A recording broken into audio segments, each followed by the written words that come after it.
Today, as we face another election season, the noise of political rhetoric can be overwhelming. We're surrounded by voices urging us to see each election as the answer to our deepest hopes and fears. But C.S. Lewis saw politics differently. For him, politics had clear limitations, and he approached the question of voting and leadership with a sense of caution and realism. He saw a significant problem in how we view elections. We often expect politics to solve issues it was never designed to address. I'm a Democrat because I believe in the fall of man. I distrust all men and am therefore ready to give them a share in government because any one of them is as likely to be no worse than another. God in the dock. Lewis wasn't a Democrat because he believed people were inherently wise or virtuous, but precisely because he believed they were not. He saw democracy as a way to check our own worst impulses. For Lewis, the primary purpose of elections was not to find the perfect leader, but to prevent any one person from wielding too much power over others. Lewis believed that no one was immune to the temptations of power, no matter how noble or righteous they seemed.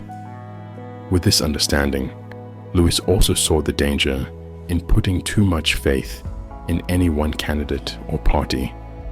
Yet, he recognized that many people in every election cycle are tempted to look for a savior among their political leaders.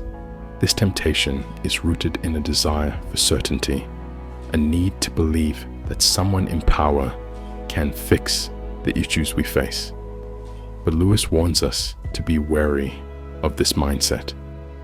To him, the problem is that when we elevate our political leaders to the role of saviors, we risk disappointment, and worse, we risk handing over our autonomy.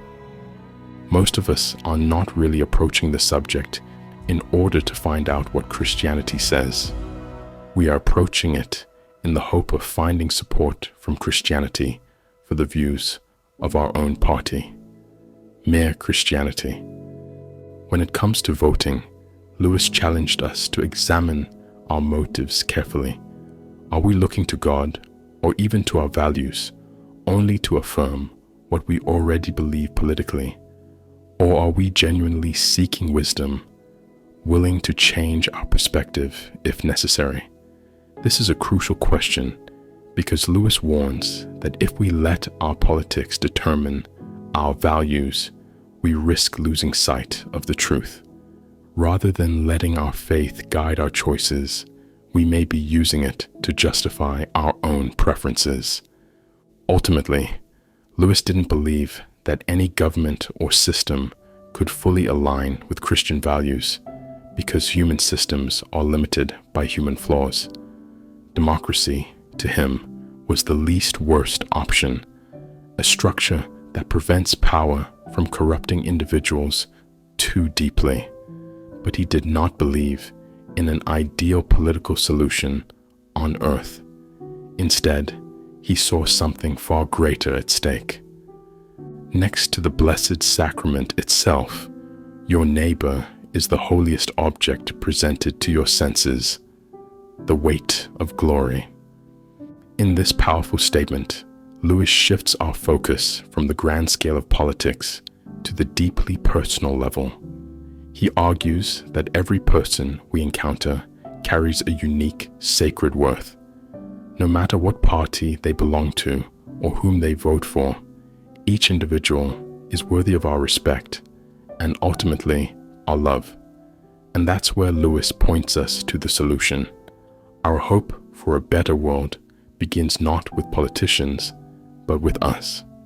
We have the responsibility to live out our values daily through compassion, humility, and integrity, especially in how we treat those who disagree with us.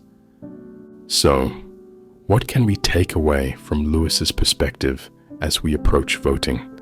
First, Lewis reminds us that while elections are important, they are limited. Political leaders and systems cannot solve the problem of human nature, and no government will ever fully satisfy our need for justice, peace, and wholeness. Secondly, he challenges us to let our deepest beliefs guide us, not as a tool for our personal agendas, but as a call to serve and uplift others. And finally, Lewis's greatest solution is a call to love our neighbors as ourselves. When we vote, when we discuss politics, and even when we disagree, we are invited to remember that our true work lies not in power, but in kindness and understanding. You cannot make men good by law, and without good men, you cannot have a good society. The abolition of man. This is the heart of Lewis's message. Laws and elections cannot make people virtuous. Only the transformative power of love and humility can truly change us from within.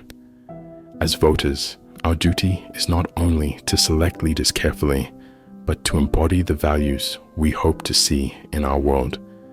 If we want a good society, we must become the kinds of people who foster goodness in our communities, not through force, but through character. In the end, Lewis's wisdom on voting and elections reminds us of our true calling.